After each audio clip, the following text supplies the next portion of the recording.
two before the one.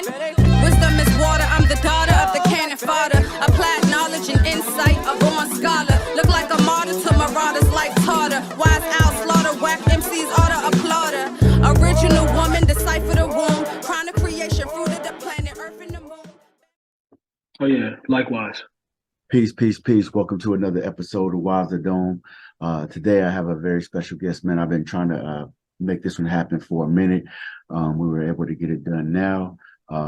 Miron Gilmore, man, he's a great thinker, philosopher. He has studies the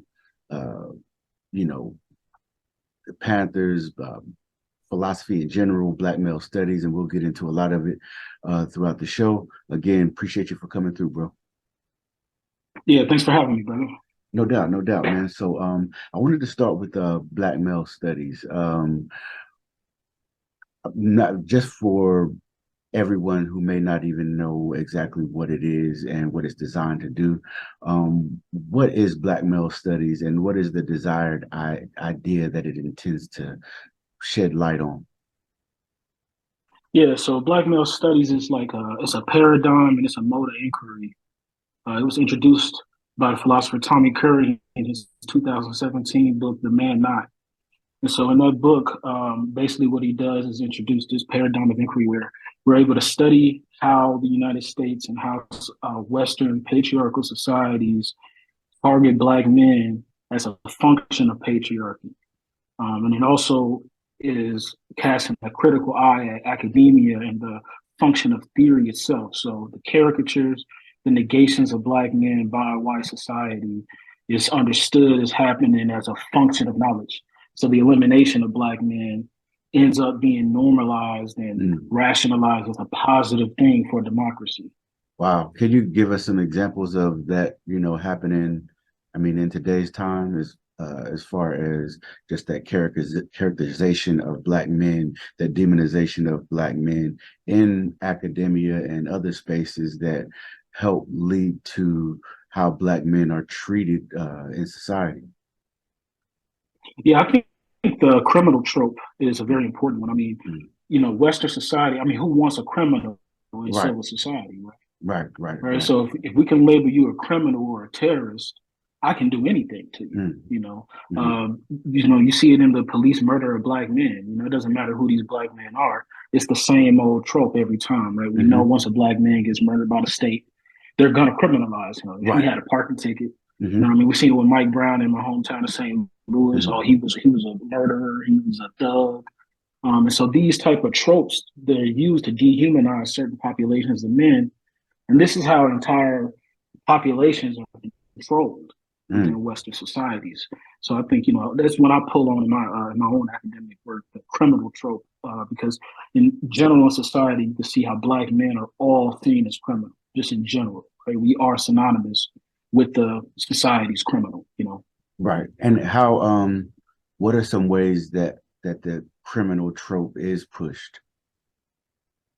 I think you see it through the demonization of activism. You know what I mean? That's one good part. That's where my work with the Panthers come in. When the government wanted to attack them, they didn't paint them as radicals. They painted them as criminals. Right? So they created the DEA. They used the IRS to investigate them.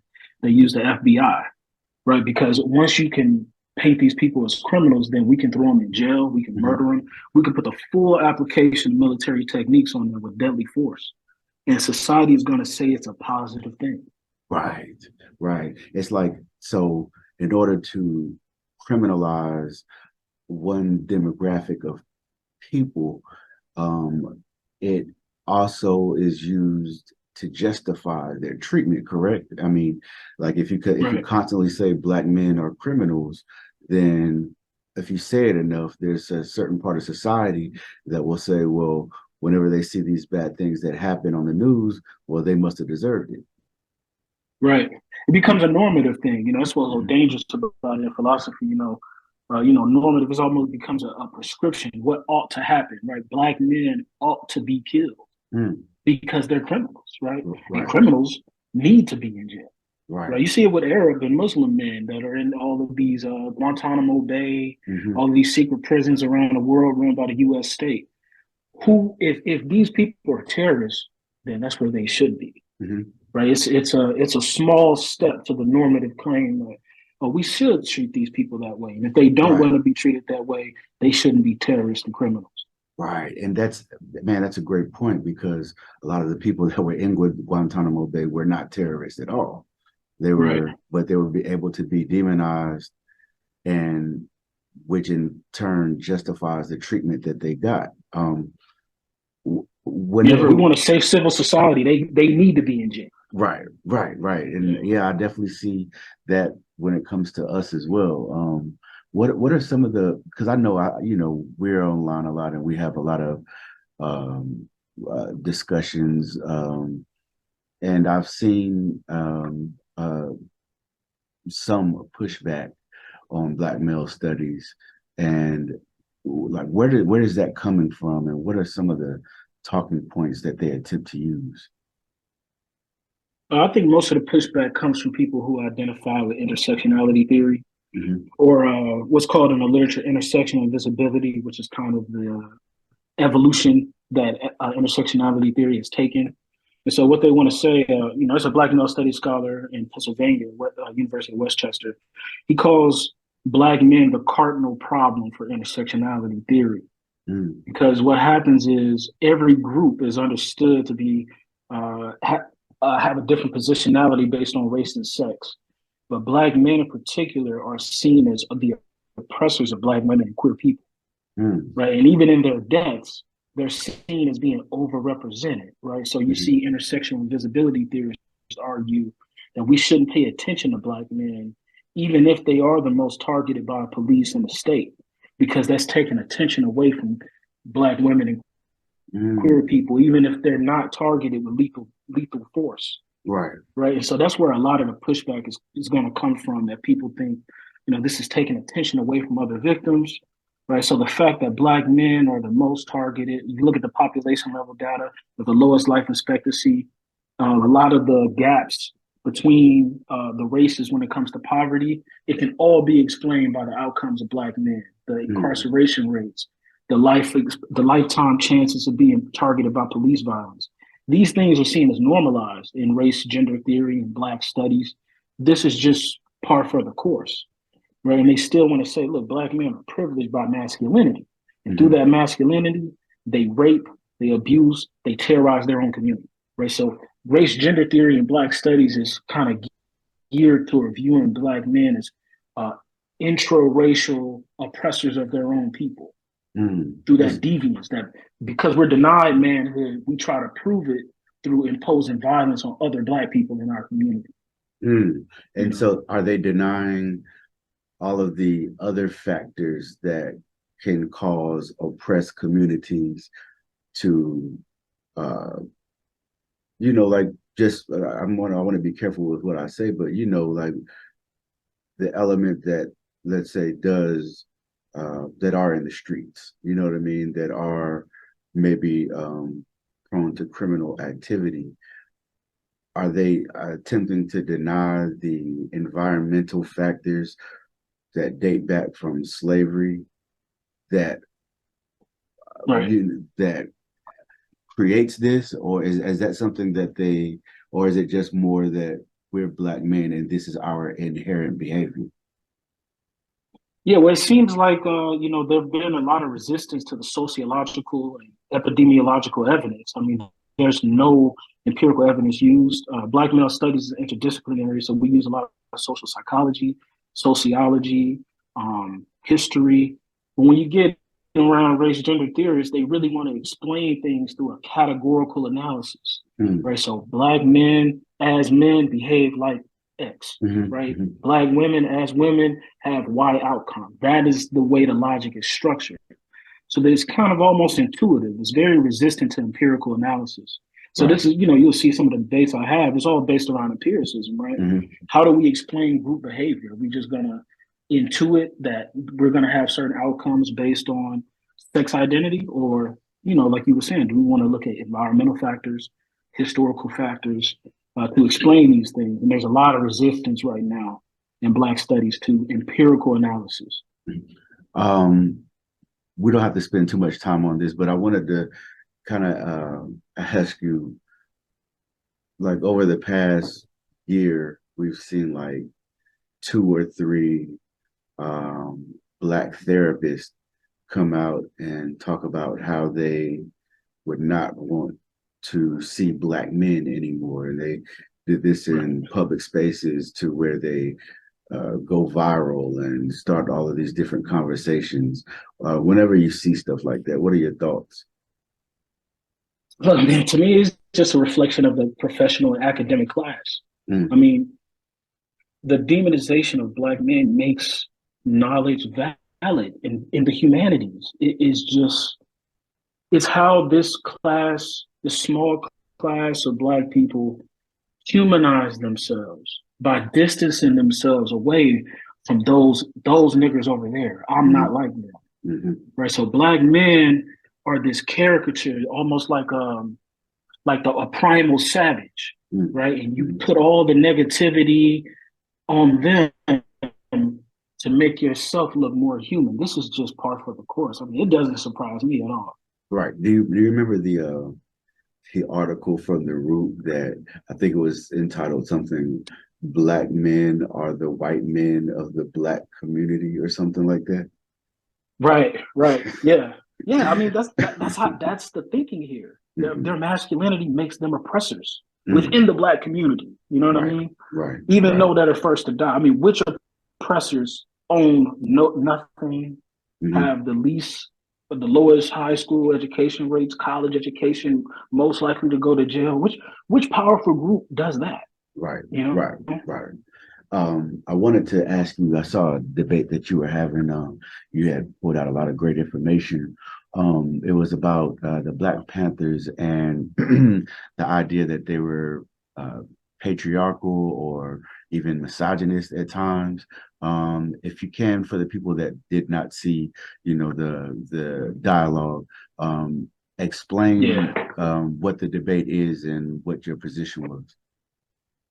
I think this actually dovetails really good with the debates you see against Black male studies, because a lot of the theorists who pioneered the ideas that intersectionality draws on later on down the line, they're responding to the Black Panther Party in particular, right? So Michelle Wallace's book in 1979, A Black Macho, she was the first Black feminist to argue that Black men were patriarchs. And she was doing this in response to a speech she saw given by Eldridge Cleaver, right? So that's the judgy of these debates, right? So the common disciplinary myth is that Black feminism had to emerge. I think I had internet problems. Am I good now? Yeah, you're good, bro. Yeah. So okay, cool. Yeah. So the disciplinary myth is that, look, Black feminism had to emerge because when Black men, particularly Black nationalists, had this militant movement, they sought to oppress Black women and replace the role of the white man in society. Right? So they wanted women underneath them. Now, when you look at the women who were in the Panthers, actually, it's interesting to see that none of them make this debate. None of them make this claim at all. Not Kathleen Cleaver, not Assata Shakur, not Sophia Bukhari, right? None of them argue this. Actually, Sophia Bukhari wrote an editorial in response to the New York Times that made this claim that Black Panther women were oppressed by men. Not even Elaine Brown, right? None of them make this argument that the men of the Black Panther Party, particularly the leadership, promoted them based on their gender, recruited them based on their gender. This is just not the case. Sophia Bukhari points out the catechism of the party was based on gender equality. You see essays from Huey P. Newton on the importance of women in the revolution. You see Bobby Seale's book, Seize the Time. He talks about how Huey would have debates with brothers about how this is not the way to go, that real manhood is about egalitarian relationships in the community. And so these debates have just been erased, right? And so Eldridge Cleaver stands in as the artifice to where, and he takes a prominent role in Michelle Wallace's book as well, that because he was an admitted rapist, the second time he went to prison, by the way, because he admitted to being a rapist before he joined the Black Panther Party, he's seen as the avatar that's proof of this. So she reads the Black Power movement through his book Soul on Ice, which is just propaganda, right? It's just not true. Huey, in his book, he talked about how he never even read the book until after him and Eldridge had clashed. He never read Soul on Ice. Soul on Ice was not the basis of the Black Panther Party. Right. And Eldridge Cleaver was the Minister of Information. He was not a founding member. And so what was the name of that book that came out in 79 that you said that kind of started this whole thing off? Oh, Michelle Wallace, The Black Macho. Okay. Now what is Black Macho, the Myth of the Superwoman. So what is she trying to say in this book? What is her purpose for writing it? So it's a commentary on the Black Power movement. Now, interestingly enough, right, in 1993, she recanted her entire book. So if you read the prologue and the introduction, she'll say she's based this book off no historical, journalistic, or sociological data, right? But she maintains that this is the case. And so all the disciplinary studies into Black masculinity take this book as its basis. Black Lives Matter took this book as its basis for understanding gender in the Black community and what a movement should look like. And so her argument is that Black men, based on their denial of masculinity, historically spurred a Black militant power movement to replace the white man and put their women underneath them and oppress the Black woman. Wow. Right. So that's the whole thing. In Black male studies, we call this the mimetic theory, or the idea that Black men strive for power through the oppression of other Black people. Right. And this is the kind of arguments you see Bell Hooks making years later. But it's just seen as common knowledge after Michelle Wallace makes this. I mean, it's still one of the most read books in Black feminist theory. You don't see Black men in any scholastic literature be referred to as patriarchal before this book in 1979. Wow. White social science had come to the conclusion that Black men did not have patriarchy. Patriarchy was seen as a product of superior races. And so because they were inferior, Black men were actually seen as effeminate. And the whole view of hypermasculinity is based on Black men being that they have no role models. They start to adopt the tendencies of the mother, and then they compensate for their female traits by being violent. Right. So there is no theory of Black male patriarchy before this book by Wallace in 1979. Wow. And so you brought up intersectionality, and we know the essay that was written by Kimberly Crenshaw. And for those that don't know what intersectionality is, can you kind of explain it briefly? And would you say, is it good or bad for the collective liberation of Black people? Yeah, so intersectionality was really theorized after something called the Combahee River Collective. So they had this theory called double jeopardy. Right? And double jeopardy was the view that, look, racism is something that focuses on men, right? And men suffer from racism, Black men, but Black women have double jeopardy because they experience sexism within their community as well. And so these intersecting experiences, this laid the conceptual framework for intersectionality that comes in 1980s. But the Combahee River Collective was around 77, 78, right? So intersectionality is just generally speaking the idea that intersecting identities, right? There's an axis of oppression, and different people have different experiences of oppression based on their gender, racial, sexual identity. And, you know, like I said, generally speaking, I think it can have positive qualities, especially when it comes to studying the positionality of Black women. I think it's been very efficacious in doing that. But generally speaking, I think the entire move that has justified itself by demonizing the Black Power movement as inherently patriarchal, heterosexual, regressive toward women. And you know, once you consider that with this kind of assimilationist trajectory that it's taken Black studies down, I argue in my dissertation that, you know, Black feminism, Black feminist theory, in which intersectionality is a part of, I argue that this is an extension of the counterinsurgency that the United States has been waging on Black America. I don't think it's accidental that the FBI labeled the Black Panther Party the greatest threat to national security, that you see this explosion of discourses in the academy painting Black men as threats to women, threats to their community, who need to be eliminated, who don't need leadership. I don't think that's accidental. Right. Yeah, I mean, I don't think so either, you know. And you mentioned one of the essays that you wrote was titled "This is the Nature of the Threat: Black Male Gendercide, Social Dominance Theory, and the Evolutionary Origins of Intergroup Conflict." If you can explain what, you know, prompted you to write this, and for the people that may not even be aware of what that means, if you can go into that a little bit as well. Yeah, so that essay, that's actually my first publication. What I was trying to do in it is kind of go through how the discourses in academia have changed. So if you see like Black sociologists in the 60s and 70s, when they're responding to the Black Power movement, they're using ideas like economic colonialism theory. They're using things like institutional decimation, which was put forward by the sociologist James Stewart. And basically what they were trying to describe is the sex ratio imbalance in the Black community. And the two principal institutions they identified for that was prison and the military, right? Because one is temporary and dependent on the crime, another one is permanent. And along with that, you got economic factors that cause things like homicide.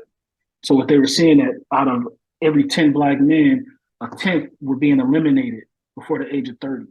And they wanted to explain that decimation. And they said this is a result of a coordinated operation of institutions in America. Right. Well, after the 70s, after this explosion of gender theory and intersectionality, these things are gone. Right. And so what I end up doing is introducing social dominance theory as opposed to intersectional invisibility as an empirical theory that we can use to understand intergroup stratification right, within the United States. So social dominance theory was theorized by this social psychologist named Jim Sedanius, who just passed away. He was at Harvard before he passed.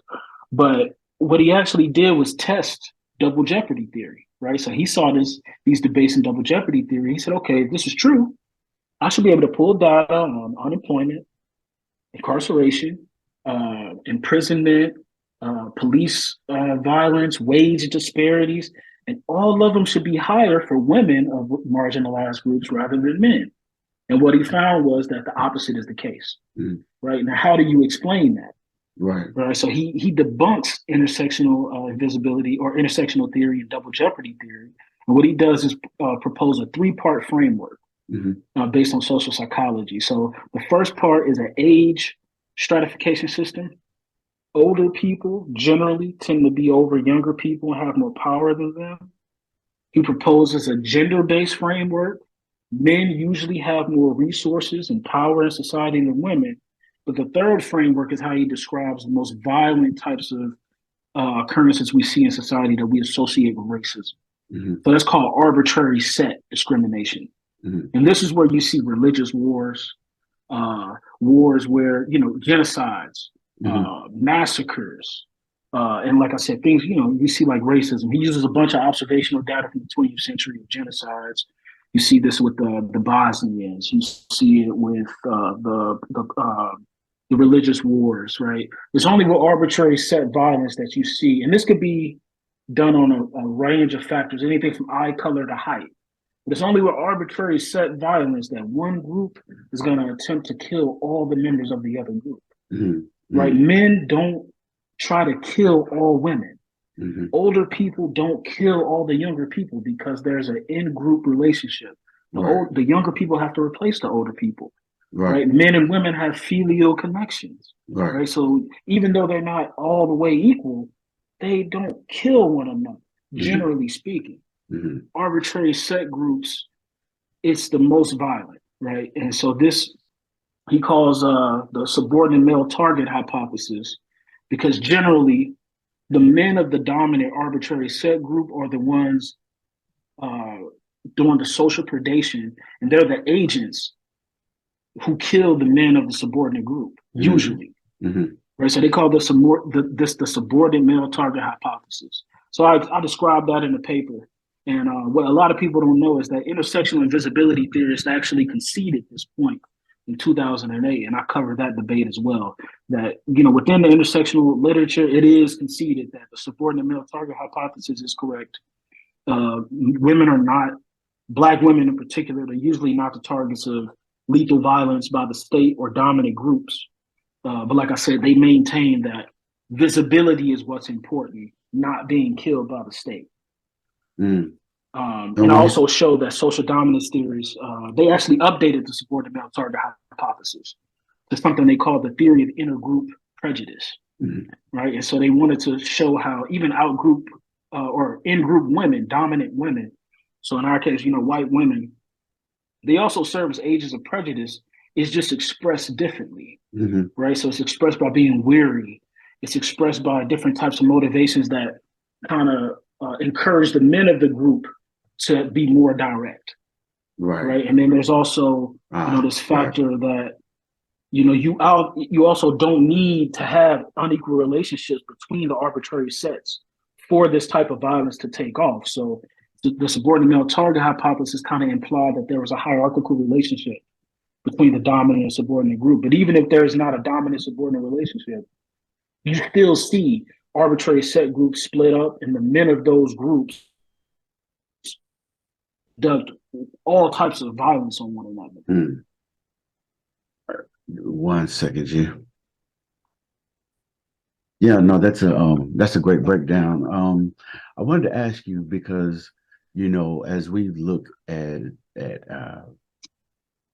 the situation of Black people and the diaspora, and we look at, our need for liberation from up under white supremacy, for those that think, Black male studies is attempting to deny the atrocities that Black women go through within this oppressive system, like, what would you say to that? I think it's just silly. I mean, look at what we write. You know what I mean? You're never gonna, you will see Black feminists, I talk about one in my dissertation, who call for more police violence in the Black community, more police surveillance to protect Black women from Black men. You will see Black men referred to as trash bags, bullet bags, people who need to be eliminated. You will never see a Black male studies scholar argue something like that. Because we're interested in the empirical data, the sociological data. There's just no basis to argue that Black people are the enemies of one another. Right. So I think there's a lot of projection from academia because that's what's been done from the other side, but we're not interested in that. So do you, and the idea that Black people are our own enemies, that seems like that is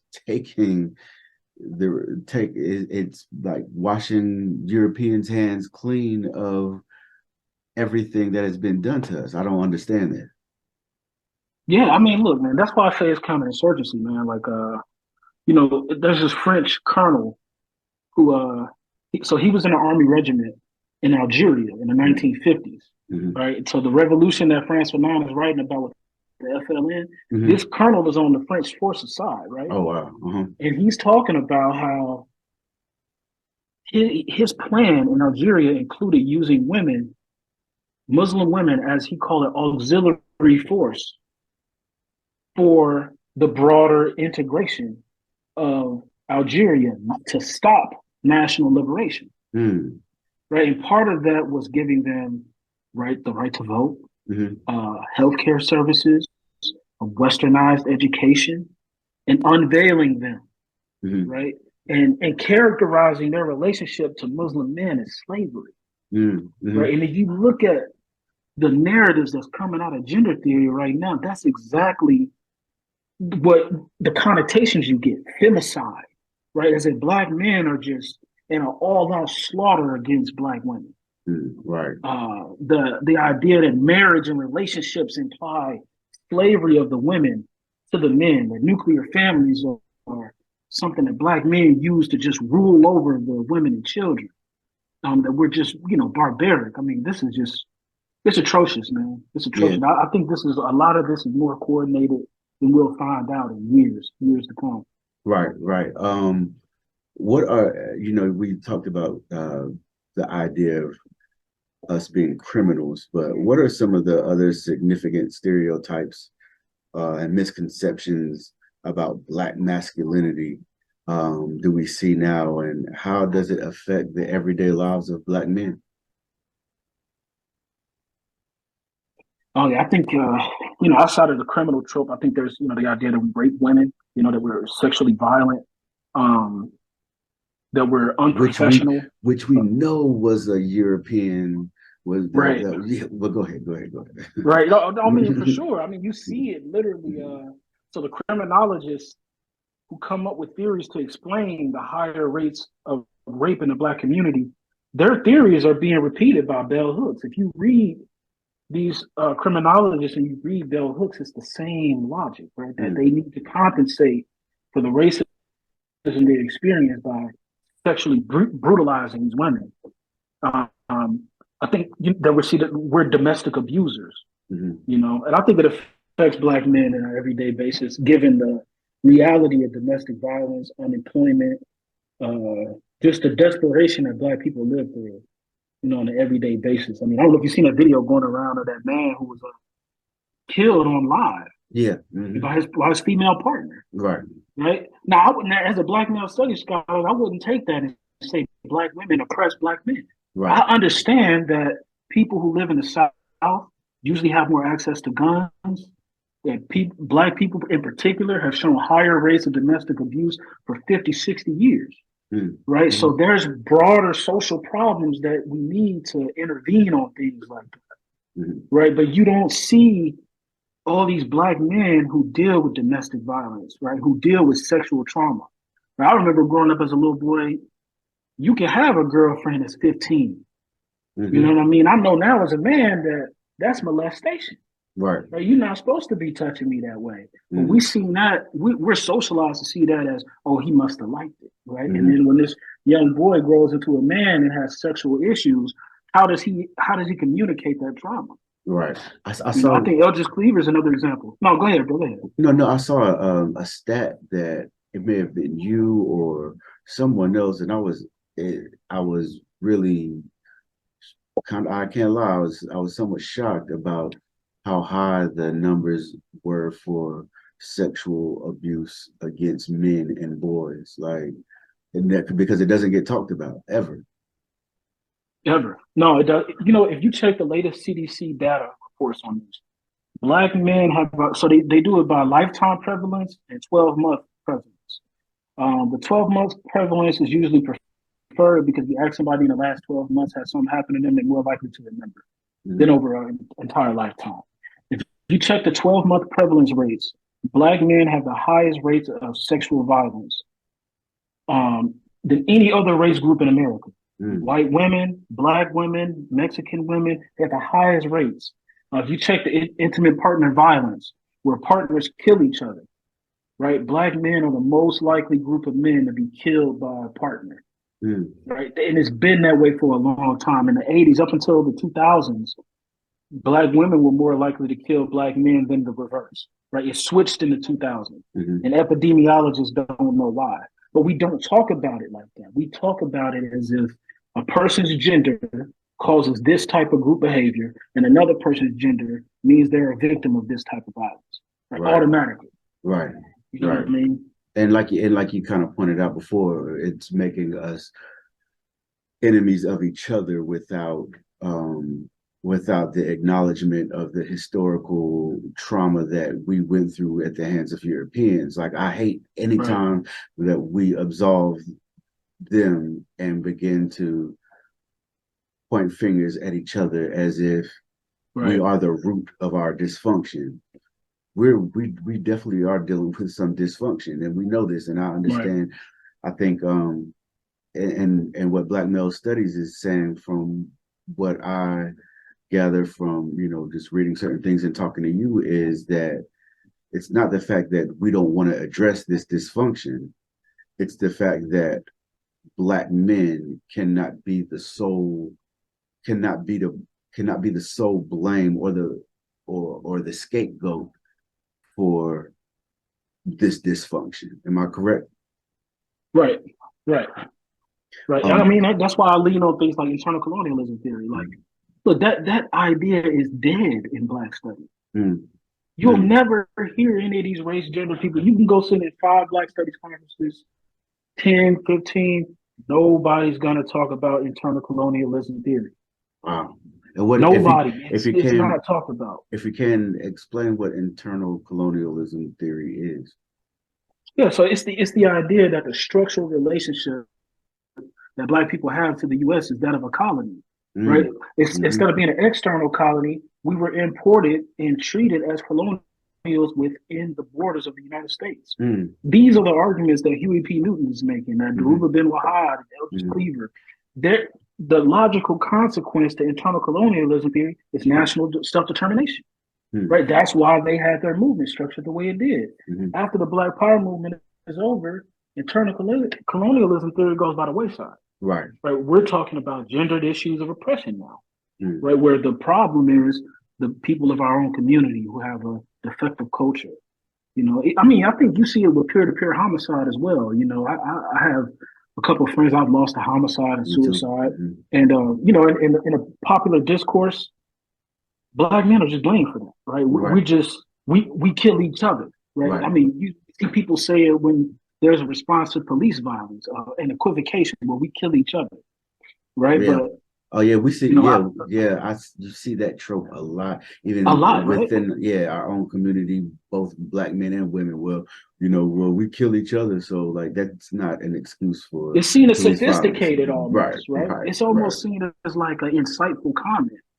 Where, I think if you look at the research I cited in my work, there's more money that goes into studying psoriasis on a yearly basis than homicide in Black communities by the government. Wow. We don't know what causes peer-to-peer homicide in the Black community. Wow. That's why I'm always astonished when people talk about it so matter-of-factly using these tropes and caricatures, because the social scientists don't know, so how do you know? Right. There's never been a government-wide funded study on this. We know more about psoriasis. You know what I mean? When it comes to, like before the pandemic and during the pandemic, there were a lot of, I would even say, before the pandemic especially as well, but, you had different social justice movements that come up. Some seem more genuine than others. But at the same time, whenever we factor in Black male studies and when it comes to like the broader efforts of social justice within marginalized groups, how can Black male studies contribute to these movements? Oh yeah, I think there's a lot to contribute, man. And for me, in the way I'm trying to contribute to Black male studies, I think focusing on counterinsurgency can be a real paradigm shift. We talk about COINTELPRO, for instance, but if you read literature from former CIA agents, it's very clear that COINTELPRO stood for Counterintelligence Program. Counterintelligence is something that different countries do to one another, right? So the logical connection here is that if your government practices counterinsurgency on you and counterintelligence on you, you're seen as a foreign agent, right? We're governed as if we are foreign to the nation while being inside of it, almost as if we're internal enemies. That framework has been completely lost. I think if you look at Black Lives Matter, they're talking about democracy, right? And it's basically assimilationist, right? We want more capitalism, democracy, right. And I think that's just short-sighted. I think we need to understand that the relationship that the government has to us, particularly through the police, right? That we're governed through the police, right? Why does the police show up if there's a mental health emergency? There's a cat to get out of the tree. right? If there's a domestic violence situation, the police show up first, right? And if you look at counterinsurgency literature, that's a counterinsurgency tactic that people are ruled and administrated through the military or the police, right? And I think, having activist movements focused and calibrated on that, a lot of the violence we experience and the alienation we experience as a people, it'll be understood a lot more clear. Right.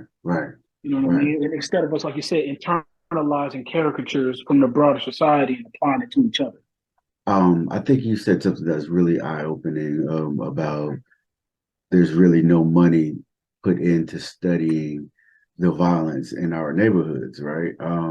Right. And then you are correct. There's people that speak so matter-of-factly about why violence in our neighborhood has happened and occurred. Obviously, we can point to certain things environmental that we have struggled with for centuries in this country, but at the same time, whenever we're dealing with theory, like it has to be a little bit more in depth than that, obviously.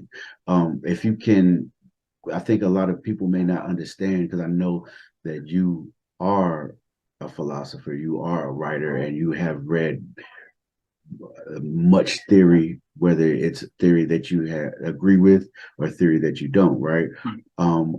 Why, for those that may not understand, why is it important for money to be spent on studying the violence in our neighborhoods? And if there was proper money spent on that, what are the type of things that, like, how could that benefit the situation? Oh, yeah. Well, it's very important because you got to look at the causal factors, right? So from the little bit of studies that have been collated, there's a really good study on the premature health epidemic for young Black men. These sociologists, they published it last year. They call it a birth to homicide pipeline, right? And you look at this historically, we naturalize these outcomes. We're so used to Black men being dead, right? So nobody questions it. But these high rates of homicide started after the Black liberation movement was destroyed in the 70s. They don't go, it wasn't like this in Jim Crow, right? We have the mortality data. This is not normal. This has been something of the last 50 years, right? So if you can look at this, they included a study in there where, there is some correlation between concentrated poverty in Black neighborhoods, segregation, and what they call peer-to-peer homicide, which we know, people go to school with each other all their life, and then somebody kills the other one at 15. Right. So we know there's certain broader structural factors like poverty, segregation, lack of access to jobs, income for families, environmental factors like that. And then regional factors. People, we usually are in the South. Southerners are more violent in general because they have more access to weapons. Right. So there's different factors here, but we haven't been able to make this systematic because the federal government sees this as a Black problem, and Black problems are not actionable policy items. Right. It's just, that's something they're dealing with. Right. The young white male is not dealing with a birth to homicide epidemic. If he was, we would know all about homicide. Right. The young Black male is dealing with this, right? So this is not seen as a national issue. Right.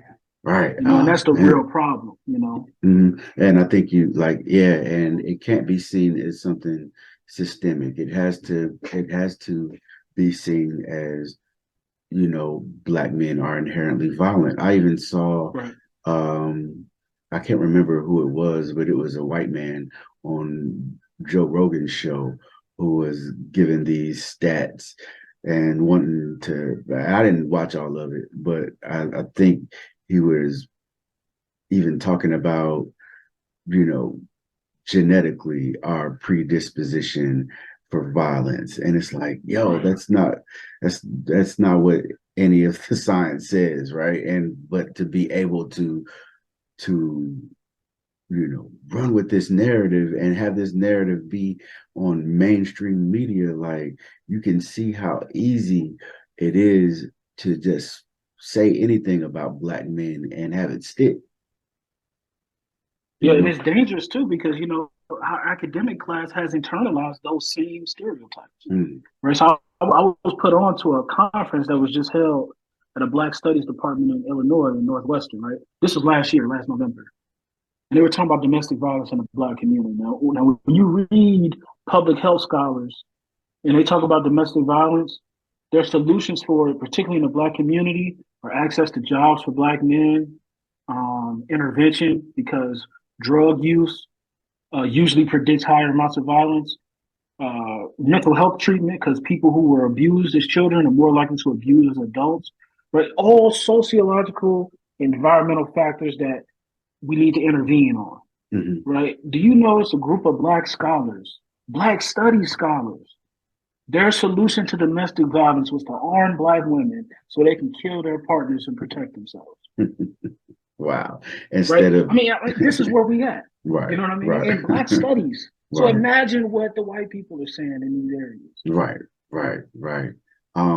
Wow, that's so reactionary. You know what I mean? That's not getting to any of the root causes to create a systemic fix for it. Wow, that's crazy. What do you think the role of pop culture plays in shaping the perception of Black male identity and masculinity? Because you see, whether it's music, movies, TV, whether we're the ones behind the camera or not, a lot of the perceptions and stereotypes of Black males gets played out in these different arenas. What are your thoughts on that, and how does pop culture play in shaping those perceptions? I think it plays a similar role as academia. I think there's a connection between these higher educated echelons of Black people and pop culture that many people don't realize. I think most of the production behind the pop cultural items that we consume, a lot of these people are middle class people, upper middle class people. They don't come from the Black community. So you see a lot of stereotypical images of Black people. We know that the hip hop industry is, it's completely corporatized, right? So within the hip hop industry, Black men are the same thing they are in academic literature. They're abusive. They harm women. They're misogynist. But they're criminal, especially, right? But they're also, I think American pop culture stems a lot from slavery. You see this trope of Black men in slavery to negate the influence of Nat Turner as a model of masculinity. You see this view of the Sambo, right? And it's not as popular today because of the 60s. In the 60s, it kind of became more submerged, but it's definitely still there. You see this idea of Black men almost as America. If America is the empire or a kingdom, we're the court jester, right? We're here to entertain. We're here to laugh, suck, jive, and have a good time. We're not thinkers. We're not warriors. We're not protectors of families. We are entertainers. We are either entertainers or violent, right? To our own people, never to the broader white society. If we're violent to the broader white society, that's criminal, right? And that needs to be eliminated, right? And so, I think you see Black men in these like real narrow caricatures throughout pop culture. Yeah, I agree. Do you think that's why, like in a lot of cases, even like Dave Chappelle made that joke about it, like whenever we are having serious discussions about something, they'll have a white scholar come in to speak about it, and then they'll have some entertainer on our end to speak instead of someone who is just as qualified or more qualified to speak on that as that white scholar. Like it's very I don't know, just to hear a lot of the things that you're building on, and just to see that play out, as if it's just we're not taking seriously when it comes to our studies, our ideas, our worldview, the theories that we begin to create, and our objections to being labeled as violent misogynist. It's not taken seriously. Because you would if it was, these discourses would be a lot different, right? And I've even seen some brothers in those academic spaces that I don't know where, if it, here's the thing. I don't want anyone to be confused about this conversation as if we're having a conversation about should Black men and Black women be in solidarity with each other, because that's not the question. We know that is 100% what we should be doing. We're talking about theory, and we're talking about tropes that have been put on Black men. Just like, obviously there are tropes that have been put on Black women, of the hypersexual and this and that, and they white men, right, aggressive, angry, domineering, right? Oh, for sure, right. And so we're not advocating any type of separation. We're actually advocating for us to be able to come together and get to the root of our issues and see what the real problems are, and begin to fix those problems. But with that said, it kind of leads into my next question. Well, actually, with that said, I do see a lot of brothers in the academic spaces that are repeating the bell hooks and other Black feminist authors, and I'm not sure if it's in attempts to be in solidarity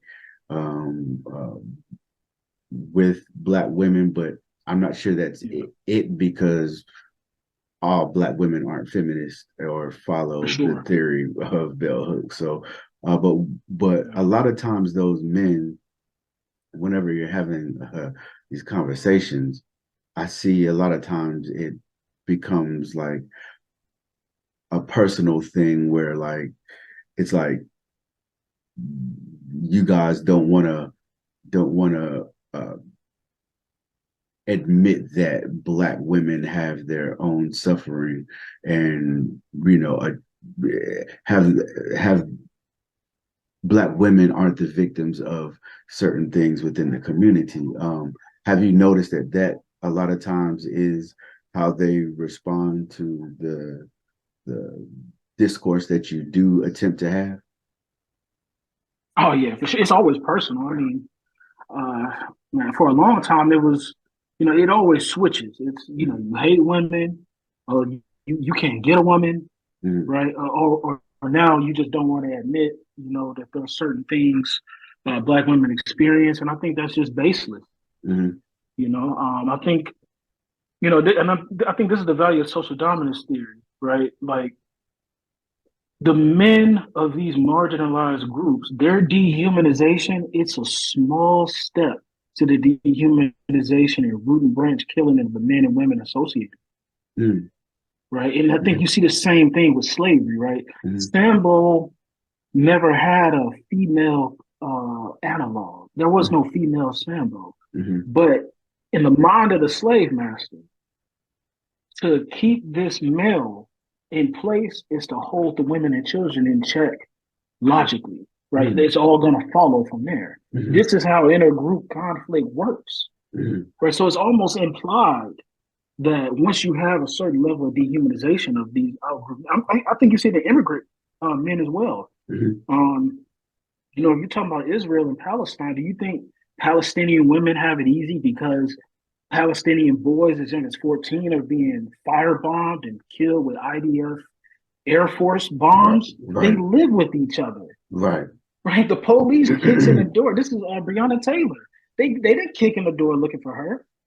But because the state is calibrated to attack Black men in this way, the Black women who sleep in the bed with them are in danger. Right? We're in danger together. I remember reading a story about this guy in Afghanistan who he was being hunted by a drone, right? Barack Obama was trying to murder him. And he had to sleep outside of his house in his tree, right? He had to sleep in his backyard. And his son was asking him, why are you sleeping outside? And he said, because whenever the drone tries to kill me, I don't want you and your mother to be killed. So I'm going to sleep outside. Right? Wow. And we don't understand, like, we're talking about group phenomena.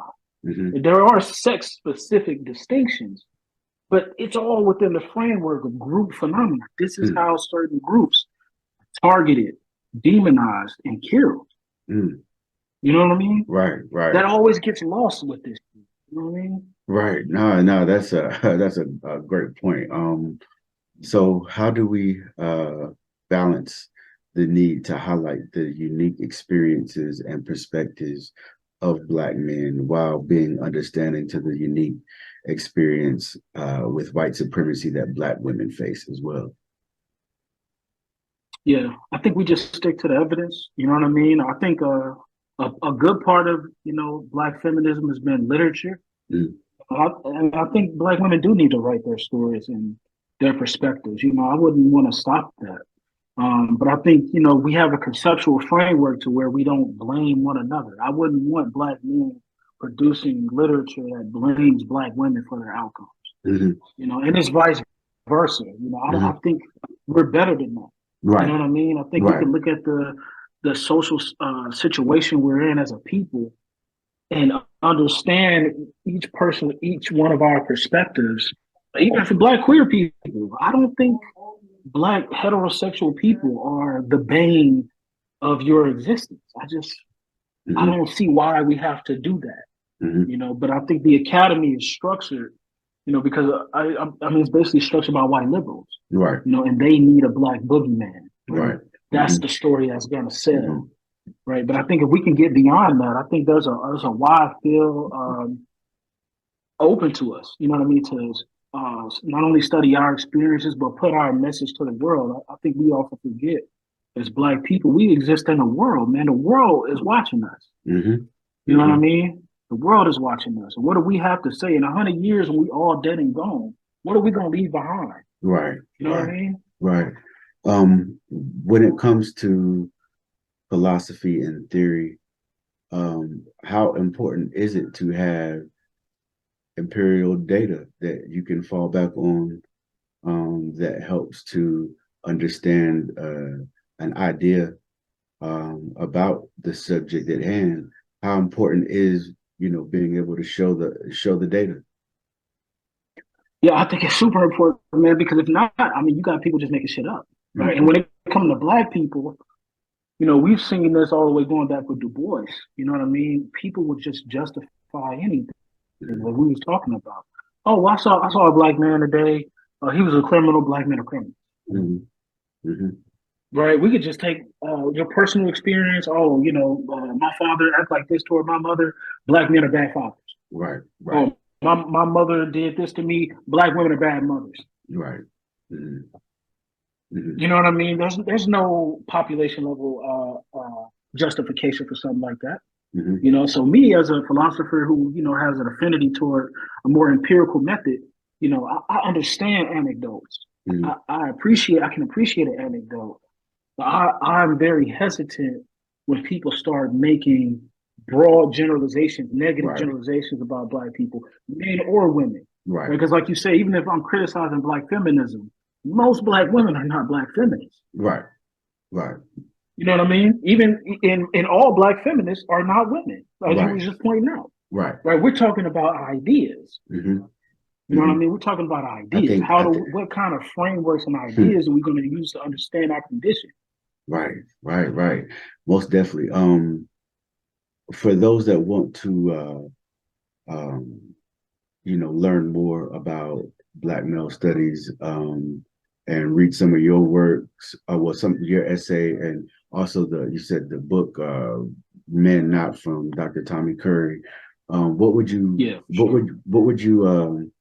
suggest for those who are interested in this topic? What are some things that you would suggest that they read? Oh yeah, I'll start with the Man Not. There's a good paper by another Black male studies scholar named Dr. Delitso Rue. He has a paper called Eugenic Caricatures of Black Males in the 21st Century, where he talks about, the ideological legacy of eugenics and how we understand the Black male criminal. Very interesting work. Wow. There's another, this guy prolific, Adebayo Gunbrae. He has a really good paper called The Political Economy of Niggerdom. I'm always returning to it. It's really good. And I think Tommy Curry, he has a lot of publications, man. If you put him in Google Scholar, he got a lot of essays. One of them I was just reading, Reconstituted as Object. If you're interested in the history of intersectionality, he got one called Decolonizing the Intersections. Okay. It's really good. It's the first intellectual history of intersectionality. It shows you literally the theorists that were cited by Kimberly Crenshaw in '88 and what those theorists mean by men, women, what that implies, and how she mixed a certain brand of feminism with critical race theory to come up with intersectionality. Which is really interesting stuff. Right. Yeah, I got some more publications I'm working on. I'll definitely share them when they're available. Yeah, for sure, man. Definitely great stuff, great work. I definitely appreciate you coming on, man. It was very, very informative. Definitely like to have you back on, man. We could run it back. But again, if for those on social media that may want to follow you, how can they follow you? You just follow me on Twitter at 8Beezy, EIHT Beezy. For sure, man. Well, you have a great day, man. I definitely appreciate the time, man. And